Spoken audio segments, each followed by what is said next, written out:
Gang, we have got to stop killing JFK. In video games. 14. Where were you when John Fitzgerald Kennedy was assassinated? 19. 0. Many games explore history. But when a game gets into Kennedy's assassination, oh boy, you know it's gonna get weird.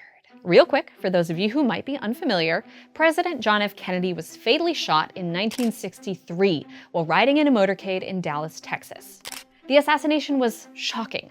It happened in front of huge crowds, and footage of it was widely disseminated. The gunman, Lee Harvey Oswald, was arrested.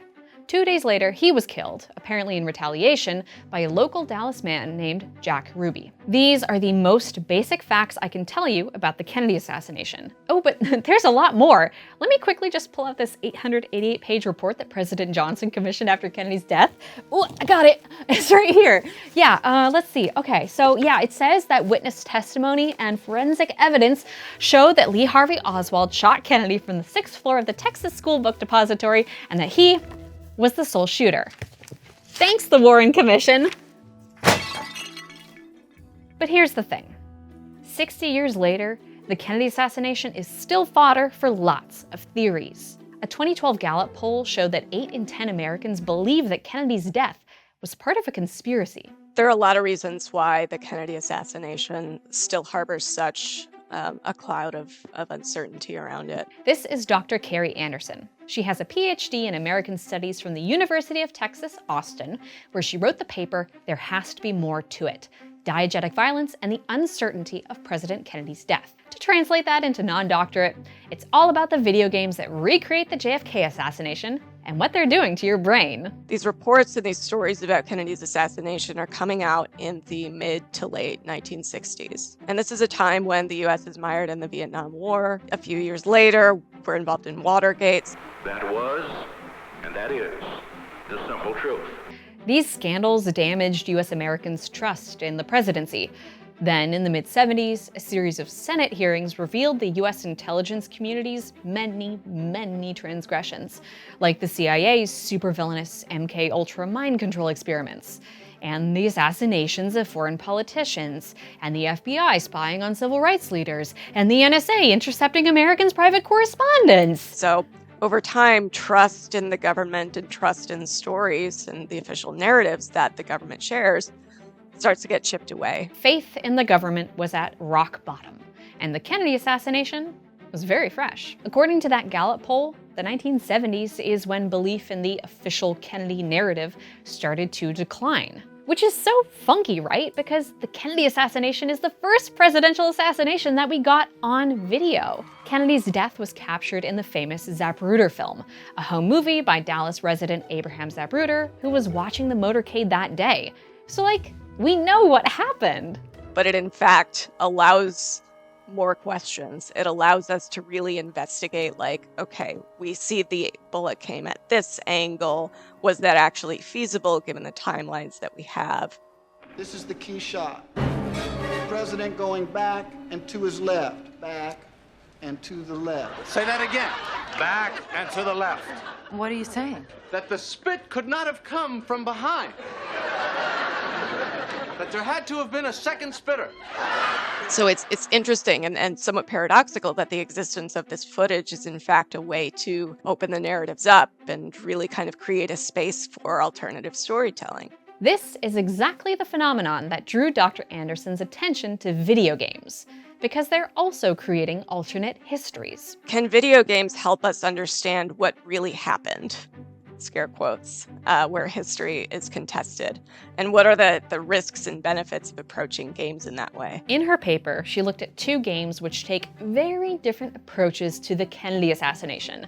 And what she found was interesting and a little disturbing. In early 2012, Call of Duty Black Ops had recently been released. That game had a single-player campaign that was focused on a Cold War era history or story that culminated with Kennedy's assassination. In Black Ops, the player character Alex Mason may or may not have been brainwashed to kill Kennedy. Which version of events is true? One of the most unique things about Black Ops is that it does have these moments of gameplay, but you also have these cutscenes that integrate what feels like documentary film footage. And at the very end of the game, it literally is documentary film footage. It's footage of Kennedy arriving in Dallas and getting in the motorcade. At the end of Black Ops, heavy pause if you care about spoilers, I'm about to do one. The cutscene pauses and rewinds like film to show Alex Mason in the crowd as Kennedy arrives in Dallas.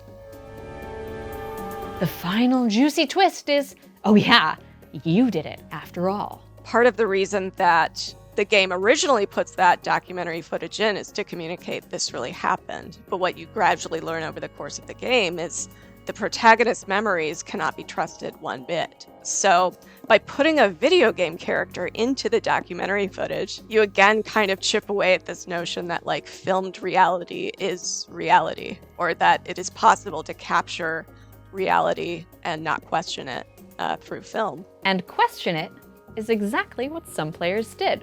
A lot of them started to question, wait, was Alex Mason, the game's protagonist, a real person?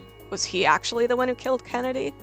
So these stories that video games can kind of tell can in turn shape how we interpret those historical events, to the extent that people did in fact question, is this fictional character, Alex Mason, actually nonfiction? Is he real? Just like when people saw Tar.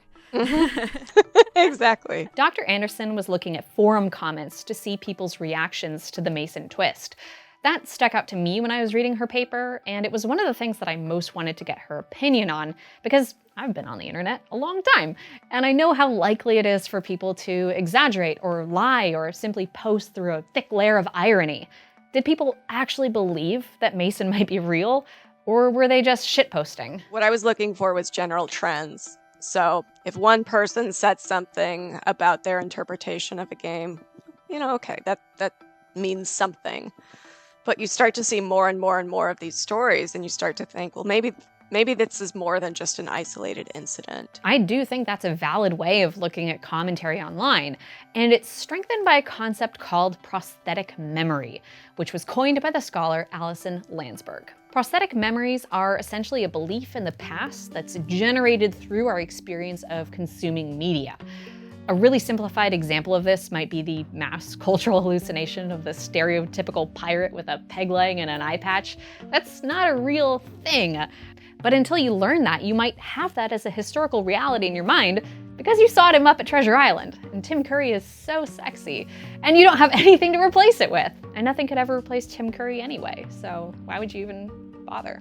What we come to learn about an historical event through media, that's going to feel real to me, even if I myself did not experience it. As Dr. Anderson points out in her paper, the Zapruder film is another source of prosthetic memories. As far as any of us who didn't witness the Kennedy assassination are concerned, that's the only version of events that we have access to.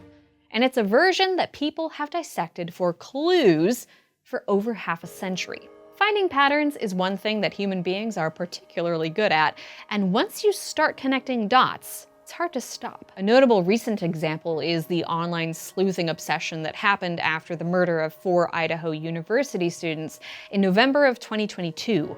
Online wannabe detectives were able to get a hold of security footage and social media accounts and spin all kinds of theories about who was responsible for the crime. Connecting dots became an online sport or a game, and innocent people were harassed over it, including the victims' families. That's why conspiracy theories are dangerous, and believing them is a slippery slope. The more information you get, the more patterns you can find, the more convincing the conspiracy becomes, and suddenly the world is a lot scarier. And maybe those other theories, those are real too. By blending actual motorcade footage with the game's cutscenes and treating that cutscene like a documentary that can be rewound and enhanced, Black Ops could generate prosthetic memories of the Kennedy assassination. But Black Ops is still really bonkers, a pulpy alternate history of the Cold War. It's pretty out there, and regardless of how some people may have received it, its creators never intended it to come across as anything but alt history. The second game that Dr. Anderson looked at is the polar opposite. JFK Reloaded is a very short game that puts players in the shoes of Lee Harvey Oswald. So in order to win the player has to fire the rifle at the exact same time that the Warren Commission identified that the rifle was allegedly fired. Fire all 3 of the shots that Oswald allegedly fired at the exact same time, exact same angle, exact same distance.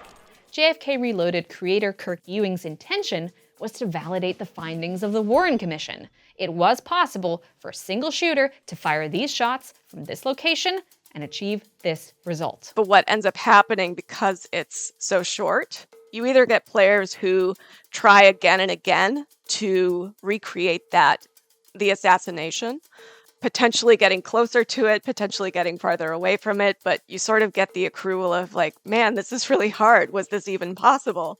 Nobody who has played JFK Reloaded has ever been able to recreate Lee Harvey Oswald's shots. And that's normal, right? A, it's a game, the conditions are totally different.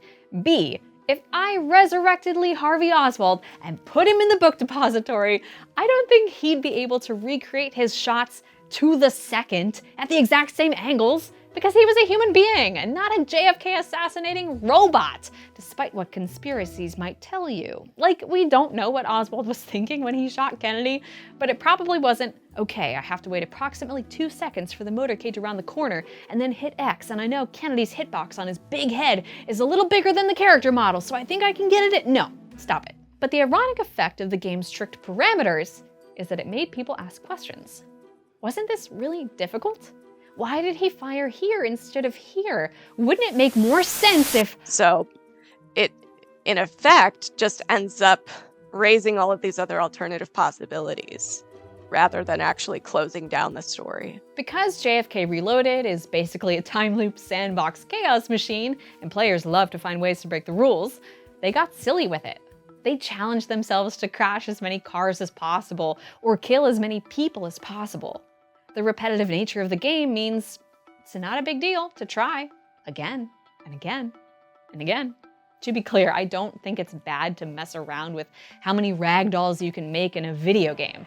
What's interesting to me is how the game created ambiguity without intending to, simply by showcasing slapstick alternate routes that history could have gone.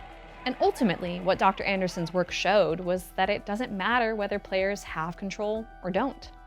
Whether it's a cutscene in Black Ops or a player-directed experiment like JFK Reloaded, historical representations can raise questions. When it comes to JFK's assassination, people who work in intelligence are, understandably, sensitive to the way it's discussed and reimagined. In the 1996 game Spycraft: The Great Game, the developers present the player CIA agent with an array of so-called spy tools. One lets them analyze the angle that a shot was fired from, tracing bullet holes back to the source. In the game, it's called the CAT, Kennedy Assassination Tool. Ostensibly, the implication is that the tool was used, in fiction, as part of the Warren Commission's research. But there's the tongue-in-cheek innuendo. What if the CIA named this tool for a different reason? Did the CIA kill? When we interviewed Dr. Andrew Hammond, the historian and curator of DC's Spy Museum, for our upcoming documentary, The Great Game, The Making of Spycraft, he was immediately wary of the tool's name. The CIA, while guilty of many things, is not responsible for the death of John F. Kennedy. Or are they? No, they're not.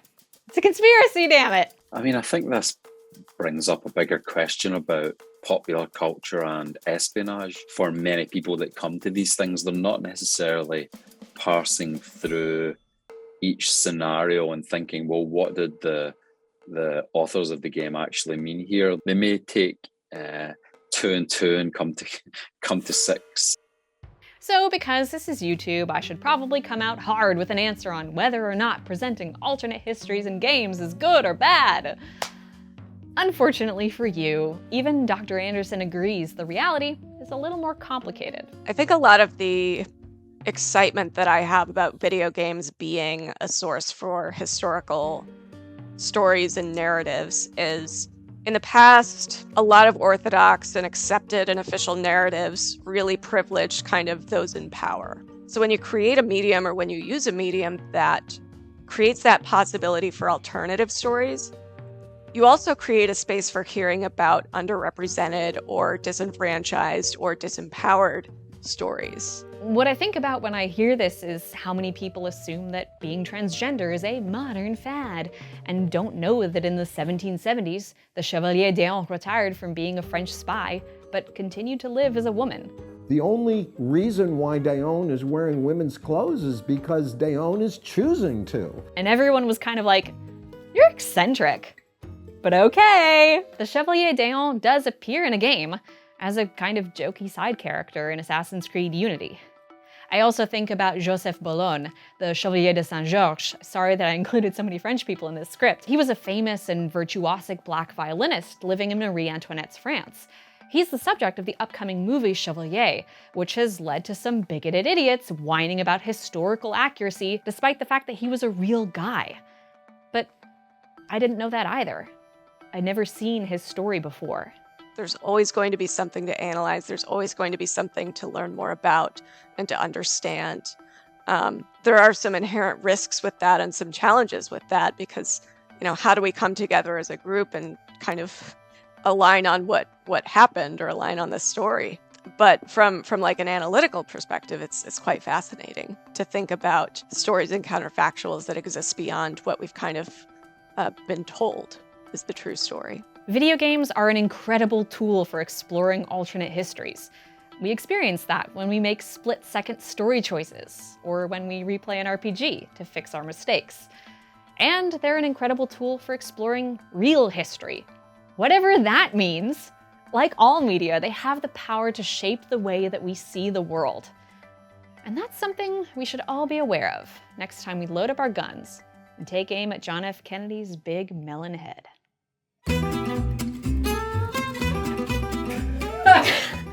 Is that really what it says in your script? That's really what it says! Beautiful, okay. They let me put it in! Awesome, cool. Oh, yeah. Did I hit the tripod? Thanks, the Warren Commission.